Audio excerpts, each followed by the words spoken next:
When I was 8 years old, I switched schools. And I went to a new school where I knew nobody, but everyone knew me. Obviously, I was the new one, but I was not only the new one, I was also the fat one. What I have heard all the way through since I was 8 till pretty much today is not only that I am fat, but what that means in this society. This is just one example of what stereotypes are at their core. A equals B. But stereotypes are not true. And stereotypes are not the truth with a capital T. They are made up. In a nutshell, stereotypes do not reflect reality. What I wish that I would have known during that first day in the new school is, us humans, all of us, we only resort to stereotypes when we are not thinking clearly. So it all does start with thinking. And where our thinking is at is what creates our state of mind. Gloomy thinking, gloomy state of mind. Clear thinking, clear state of mind. That's pretty straightforward. But what is more, our states of mind are in constant fluctuation. Besides, we all know this. We have our good days and we have our bad days. States of mind, they work like filters in that the world can look very different from one moment to another depending on our states of mind. I often liken these innate highs and lows to a roller coaster. As the roller coaster goes up and down, so do our states of mind, all on their own. Now, I said earlier that we tend to reach for stereotypes when our state of mind is low. That's another way of saying that our thinking is operating at limited capacity. So it is only logical then that there we would be more prone to make use of mental shortcuts. And that's what stereotypes essentially are. Remember, A equals B. So what can we do about this? We know that stereotyping is not helpful, but how can we possibly know where we are on our private roller coaster ride? Well, thankfully, there is a highly trustworthy and easy way of knowing where our states of mind are at in a given moment. And it's called feelings. First, I want to take a look at the high state of mind and some of the feelings that are often related to this high point of the roller coaster.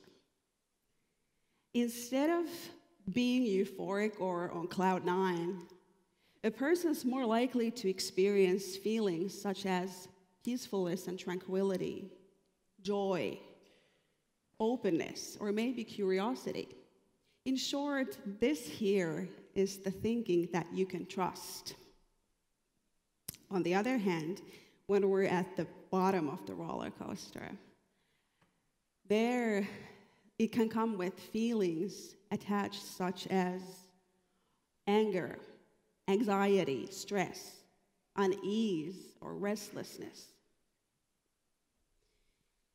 And when I am in a low state of mind and not aware of it, then I might take stereotypes at face value and I might more easily act on this thinking that does feel very strong. Let's take social media as an example. Let's say I go on a social media site, and I happen to be in a low state of mind. In that case, I might be tempted to vent my feelings and opinions and say things that I don't truly even mean. And this is only because I don't realize that the intense urge to express myself right now and let everyone know how I feel about the problem, or maybe a group of people at hand, doesn't mean that. It doesn't mean I should do that. The intense urge is not a sign that I should go ahead and say my piece. No. It only means that my roller coaster train is in a deep valley right now, and that my thinking's temporarily malfunctioning. In a sentence, what it means is, now would be a really good time to step away from the computer. By the way, this is why the strong, icky feelings are so valuable, because they are there to make it apparent that there is a state of emergency going on in our thinking. And it is their job to guide us away from trouble, preferably even before it begins. So, in other words, coming back to the social media example, if I understood 100% that what is going on is only my own upset state of mind, and not outside reality, and not a group of people, then it would make sense for me to just pause. And I would know that if this is still what I want to say after my state of mind clears up, then by all means, I can go ahead.